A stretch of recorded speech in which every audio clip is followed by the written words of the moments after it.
gotta stop. Right. That's right. We all one family. We've been married. We've been marrying into each other's families for 400 years. It is enough now. We gotta stop. I don't care that you get angry or got a black eye because you was in the physical fight. That does not justify going home, finding a gun, and coming back to shoot your own brother. When we were brought over here from Africa, we were trained to go at each other, to compete with each other. When are we going to stop doing this? Now. We have to stop. We have to stop backstabbing each other. You say you tired, then don't do it to yourself because they don't respect us because we do it to ourselves. I'm talking to the ones that are not here because you're the ones that do it. The ones here don't want the police brutality or the brutality of each other. The bullying, all of it is nonsense. The fighting at schools and moms fighting teenage daughters from other families, it is disgusting. We cannot be respected if we do not respect ourselves. Right. So now here I am standing here trying to defend my son against police brutality. Well, that's like saying, don't smoke. Mommy smoked, but you see me smoking, but you can't. That's the dumbest thing I ever heard. But what I do know is my son did not want police brutality to continue. As I walked down here today, drove by, I was scared. That blew me away. I'm scared to walk past the police right now because I'm fighting for my dead son's rights and mine. I'm afraid of them, that they'll know what I look like and that they'll send people at me. I'm not supposed to be afraid of the police. No, you're not. My son was afraid. Let me say this to you. On my son's body was nothing but scrapes and burns. His hands were not touched except through an autopsy. He did not land a punch. Trust me, Brandon hits hard. There's no way he would have hit them and his hands not be scarred. There's no way Brandon abused them and they haven't been to the hospital with stitches or a cut or a scratch, just a mental issue. I want answers. It is not fair that I had to hear it 6:20 in the morning on my way to work. A 26 black-year-old male was gunned down by the police in his Charger that he worked for that Hertz company for. It is not fair that nobody said, ma'am, we need to come see you and we have something to tell you. Now they do it in the movies. The movies are fake, but they depict real life. They depict how officers treat each other, how close they are, the code of silence, and everything else. It is real. What I am also tired of is the interviews that block out what I'm trying to say to City Hall and all my legislators and everything else. Don't worry about saying I love Brandon. Hear me. I want new laws. I want new legislation. This has got to stop. I want new protocols. I do not want you to kill every black man because he done made you chase him. That is disgusting. It has to stop. That is enough now. You do not have the right to be God. You should not be allowed to shoot, to kill. You are trained to disable. You don't want to. Y'all rather not use your tasers. You rather not just disable them and handcuff them. You want to eradicate them. And it has to stop. It is not fair.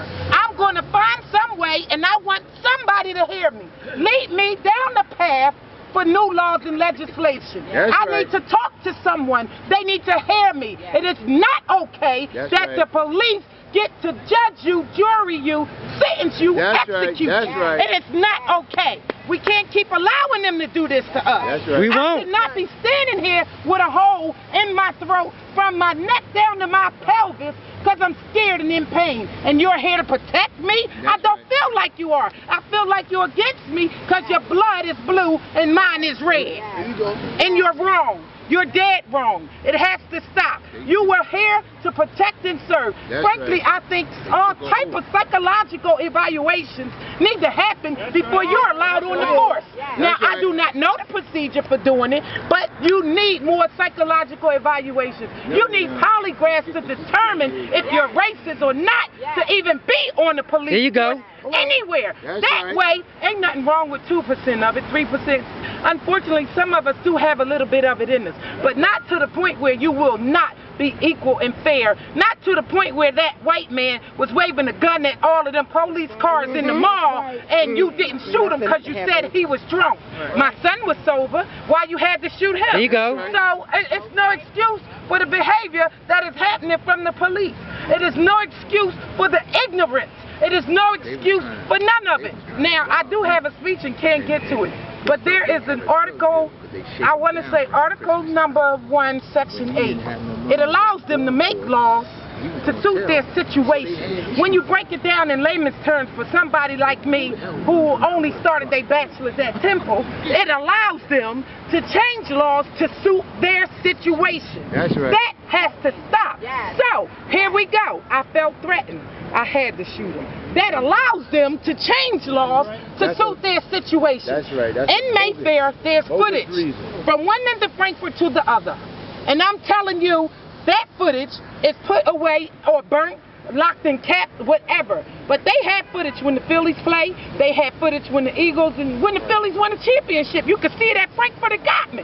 Now you can't show me that my son struggled with you with no bruises on his head. My son was robbed 3 months after he got out of prison and was scared to call the cops because he thought they would take him back to jail.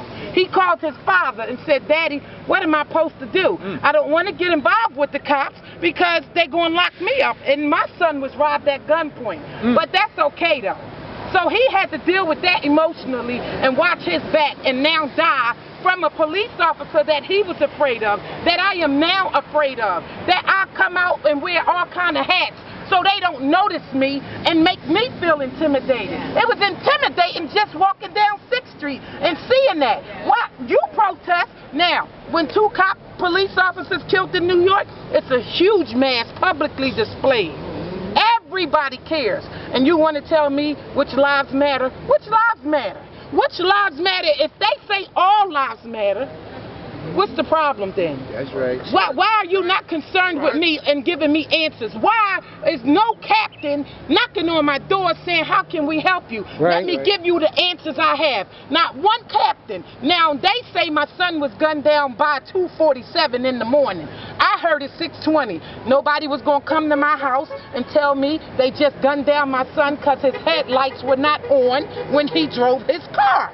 So I had to call around and pray because that Florida tag I knew belonged to my son because he worked at Hertz Car Rental. The female was on the phone with my son when she told the police, "Please call my manager. I can give you the number." They didn't want it. I'm telling you, my son was not confrontational with them. They beat my son bad. And I'm to the point where I'm ready to show all of y'all the pictures, but I can't until I seek advice from a lawyer. But I'm telling you, it's going to prove my son was the one who suffered hard and bad. And it's got to stop. Police brutality has got to stop. If you don't block your job, then get out of it. It's going to stop. There you go. It's going